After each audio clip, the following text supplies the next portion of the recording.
Assalamualaikum warahmatullahi wabarakatuh. Perkenalkan, nama saya Adit Baguswantoro dari kelas 11 MIPA 3, nomor absen 1. Saya akan mendeskripsikan bab 3 tentang dampak perkembangan kolonialisme dan imperialisme. 1. Dampak di bidang politik.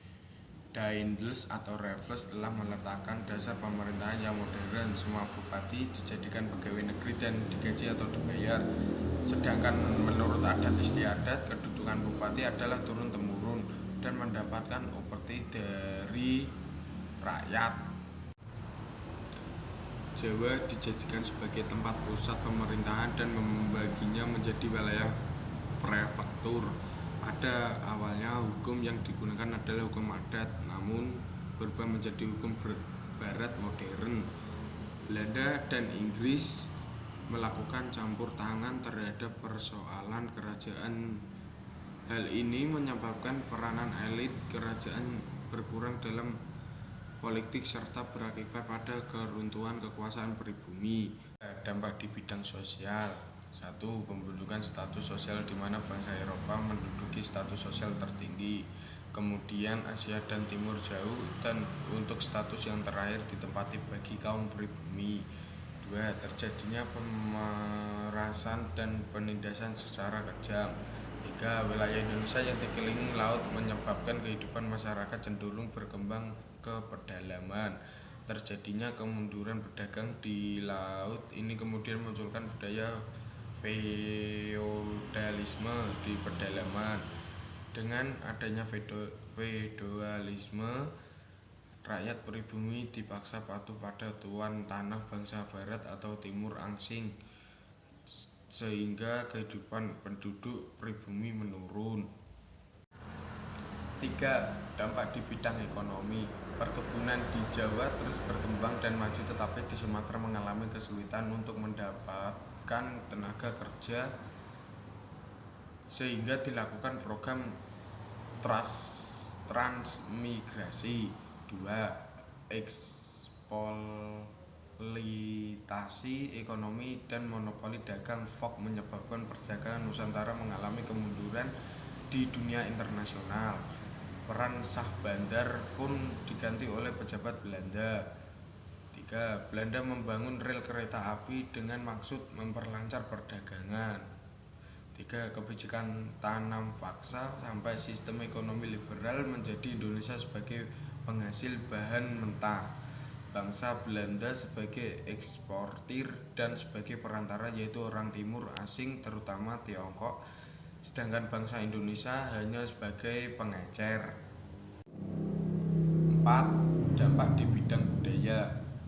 1. Imperialisme dan kolonialisme membuat peranan politik para elit yang merosot menjadikan raja atau bangsawan mengalihkan perhatiannya ke bidang seni dan budaya.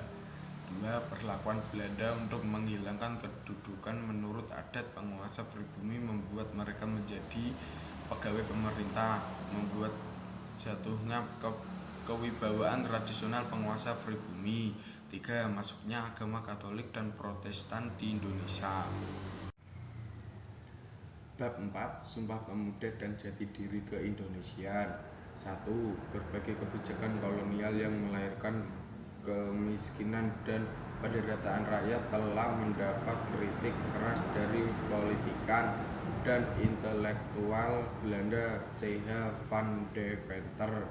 Kritik itu mendapat perhatian dari pemerintah Belanda. Kemudian dilihatlah kebijakan meningkatkan kesejahteraan rakyat yang dikenal dengan politik etis. Politik etis itu meliputi di bidang pendidikan, irigasi atau pertanian, dan emigrasi atau transmigrasi. 2. Bidang pendidikan membuka wawasan bagi kaum muda terpelajar. Mereka adalah golongan baru yang membawa ide-ide pada kesadaran kebangsaan. Sarana komunikasi dan transportasi adalah hal penting yang menghubungkan para kaum terpelajar untuk membentuk suatu ideologi kebangsaan. 3. Berkembangnya pers atau media cetak telah menggerakkan ide-ide kemajuan sehingga lebih memacu berkembangnya ideologi dan pergerakan kebangsaan. 4. Pada berkembanglah fase kebangkitan nasional, mulai berkembang berbagai organisasi pergerakan yang mengusung ideologi kemajuan dan kebangsaan, bahkan juga politik untuk pembebasan rakyat dari penjajahan. 5. Berbagai organisasi yang berkembang di era kebangkitan nasional, baik yang bercorak keagamaan atau yang sekuler, bercorak kedaerahan ataupun yang bersifat nasional, yang kooperatif atau yang non-kooperatif, yang pemula maupun yang wanita, tampaknya belum mampu menciptakan persatuan yang kokoh untuk sama-sama melawan penjajah. Mereka masih memikirkan bagaimana organisasinya berkembang. Hal ini menjadi pemikiran serius dari kalangan pemuda untuk mewujudkan gerakan persatuan dan kesatuan di antara berbagai organisasi. Sekian, terima kasih atas presentasi saya. Wassalamualaikum warahmatullahi wabarakatuh.